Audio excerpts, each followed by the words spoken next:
কাটবে আপনার এই মাসটি জেনে নিন আমাদের এই ভিডিও থেকে। বৃষ রাশির কথা। যারা বৃষ রাশির জাতক জাতিকা রয়েছেন, এই মাসে বৃষ রাশির জাতক জাতিকাদের সামনে অনেক নতুন সুযোগ এবং চ্যালেঞ্জ আসবে। ব্যক্তিগত এবং পেশাগত জীবনে ভারসাম্য বজায় রাখা অত্যন্ত গুরুত্বপূর্ণ। এই সময় আপনার আত্মবিশ্বাস বৃদ্ধি পাবে, যার কারণে আপনি আপনার লক্ষ্যের দিকে আরো দৃঢ়ভাবে এগিয়ে যাবেন।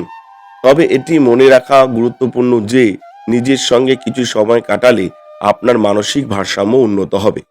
পরিবারের সঙ্গে সময় কাটানো আপনার আধ্যাত্মিক তৃপ্তি দেবে। অন্যদিকে বন্ধুদের সঙ্গে কাজ করলে আপনার মন নতুন শক্তিতে ভরে উঠবে। আর্থিক দৃষ্টিকোণ থেকে এটি স্থিতিশীলতার সময়, তবে বিশেষ কেনাকাটা করার আগে সাবধানে পদক্ষেপ নিন। স্বাস্থ্যের দিক থেকে নিজের যত্ন নিন, নিয়মিত ব্যায়াম করুন এবং সুষম খাদ্যাভ্যাস অনুসরণ করুন। এই মাসটি আপনার জীবনে নতুন সূচনা এবং ইতিবাচক পরিবর্তন আনবে। সংযম এবং ধৈর্যের সঙ্গে এগিয়ে যান, আপনি অবশ্যই আপনার প্রচেষ্টার ফল পাবেন। যারা বৃষ রাশির জাতক জাতিকা রয়েছেন, এবার বলবো